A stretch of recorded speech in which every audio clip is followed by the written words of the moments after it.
Assalamualaikum warahmatullahi wabarakatuh. Hai teman-teman semua, jumpa lagi di channel YouTube aku, Novi Chandra.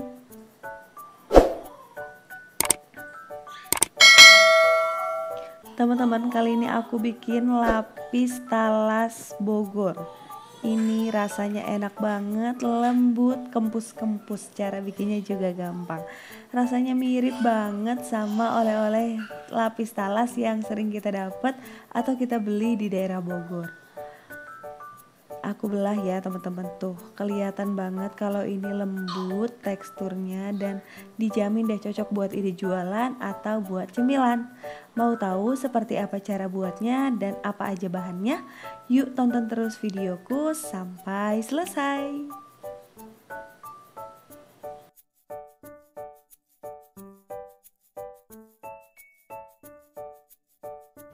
Ini dia untuk bahan-bahannya. Yang pertama ada gula pasir sebanyak 145 gram, kemudian ada tepung terigu 75 gram, maizena 25 gram, SP 5 gram, baking powder, santan instan 1 bungkus, 4 butir telur, vanili bubuk, dan juga di sini ada tambahan 2 sendok makan minyak goreng. Untuk santan kentalnya atau santan kemasannya 65 ml ya teman-teman.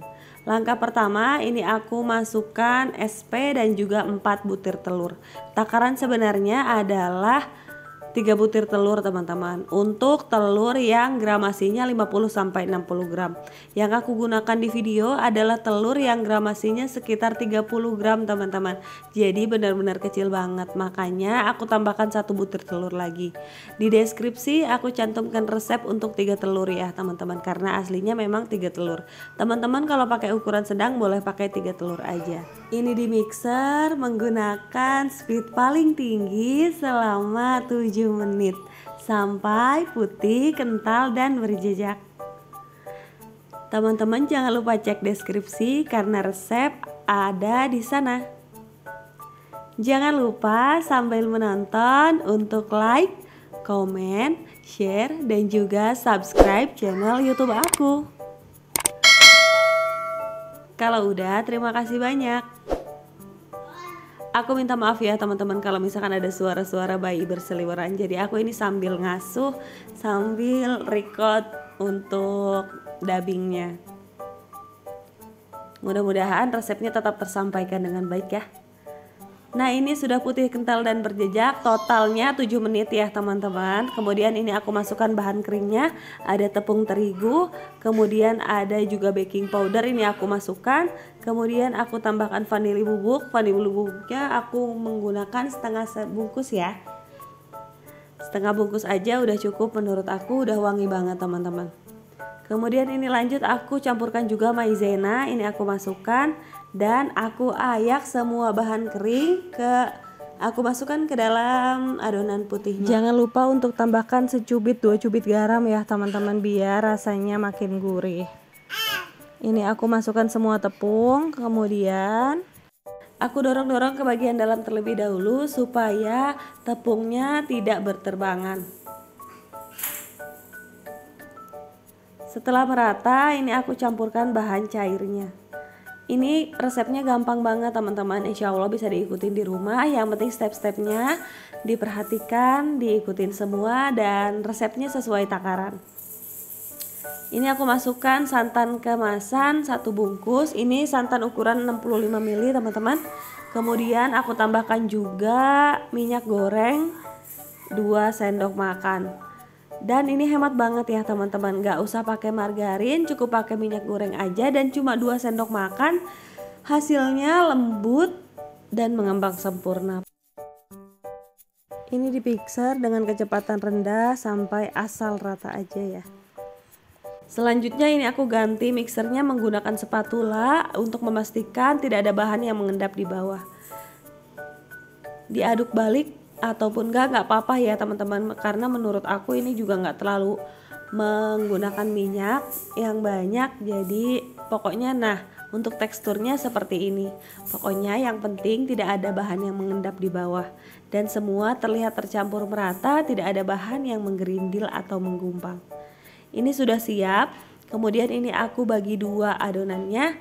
Untuk adonan pertama aku beri pewarna makanan warna kuning, dan adonan kedua aku beri pasta. Untuk pastanya aku gunakan pasta talas sebanyak 2 sendok makan.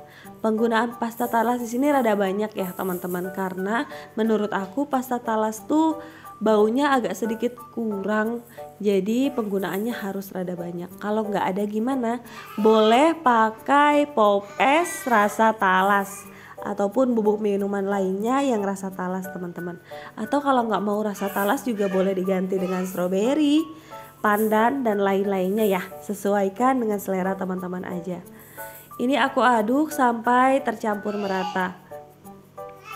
Setelah tercampur keduanya, ini aku siapkan loyang dan sudah aku panaskan kukusan sebelumnya ya teman-teman. Di api sedang cenderung ke kecil. Untuk mengaduknya harus rata ya teman-teman. Untuk loyang yang aku gunakan itu loyang 18x18 yang sudah aku lapisi bawahnya menggunakan baking paper dan juga ada margarin tipis-tipis aku oleskan ya teman-teman di bagian baking papernya. Jadi bagian sampingnya nggak usah ya teman-teman. Kalau dikukus biasanya seperti itu ya, menghindari bolunya menciut, susut, atau kalau aku nyebutnya amblas begitu. Kukusan sudah aku siapkan sebelumnya, tuh sudah beruap banyak dan ini dikukus selama 10 menit. Setelah 10 menit aku masukkan untuk lapisan yang kuningnya ya teman-teman. Ini aku masukkan dan aku ratakan ke bagian samping dan bagian sudutnya.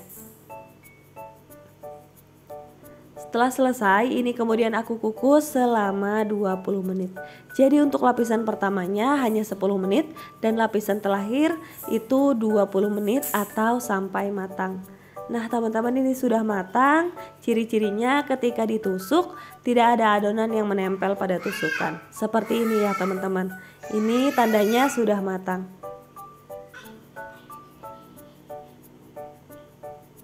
Ini siap diangkat.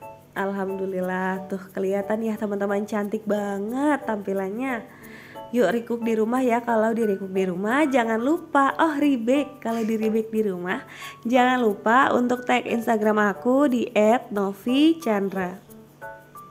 Ini aku ketuk-ketuk sebentar ya teman-teman untuk menghilangkan uap panas dan itu yang nempel di samping. Kalau masih ada yang nempel boleh disisir. Ini aku pakai pisau potong kue atau pakai spatula juga nggak apa-apa. Ini aku keluarkan dulu dari loyang ya teman-teman, menggunakan loyang yang lebih besar. Tuh pas diangkat teman-teman bisa lihat dia tuh nggak nempel sama sekali walaupun sampingnya nggak dikasih margarin. Ini aku lepas dulu baking papernya, kelihatan banget ya teman-teman kalau ini matang dengan sempurna. Tuh perlapisannya juga tidak ada yang amblas atau menembus ya, berarti pengukusannya dilakukan dengan baik. Nah teman-teman, untuk yang bagian kuning ini aku sudah balik di bagian atas untuk aku tambahkan topping. Untuk toppingnya aku gunakan buttercream. Buttercreamnya homemade teman-teman, bisa cek di deskripsi untuk resepnya. Biasanya aku pakai buttercream ini untuk untuk topping donat atau untuk hiasan kue atau untuk dekorasi kue tart begitu ya. Ini tahan 2 bulan insya Allah. Rasanya juga enak dan gak ngendal. Cocok banget buat teman-teman stok di rumah. Nah setelah rata ini aku akan tambahkan keju parut di atasnya. Ini beneran deh teman-teman, ini tuh mirip banget rasanya sama bolu lapis talas yang oleh-oleh dari Bogor yang bermerek itu. Cobain deh di rumah. Dijamin ketagihan dan gak akan nyesel.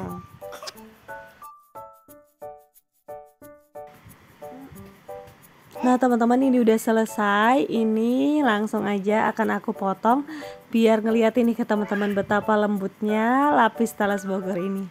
Ini resep andalan aku, waktu itu aku juga sempet jual dan best seller juga dulu. Tuh pas dipotong kelihatan ya teman-teman, bener-bener lembut banget sampai dia tuh goyang-goyang ngikutin arah potong pisaunya. Lihat tampilannya juga mirip banget sama lapis talas Bogor yang buat oleh-oleh. Aku buka, aku belah ya teman-teman tuh. Lembut banget, Masya Allah. Aku cobain dulu ya, bismillahirrohmanirrohim. Ini beneran enak banget, dia tuh gak seret di tenggorokan, teksturnya lembut, wangi talasnya kerasa, santannya gurihnya kerasa, dan juga ditambah buttercream dan kejunya, ini makin nambah kaya rasanya. Pantas aja laris manis ya di Bogor buat oleh-oleh. Nah itu dia teman-teman, resep lapis talas Bogor dari aku, bener-bener mirip banget rasanya. Segitu aja video kali ini, semoga bermanfaat, teman-teman terhibur dan terinspirasi. Sampai ketemu di videoku yang selanjutnya. Wassalamualaikum warahmatullahi wabarakatuh.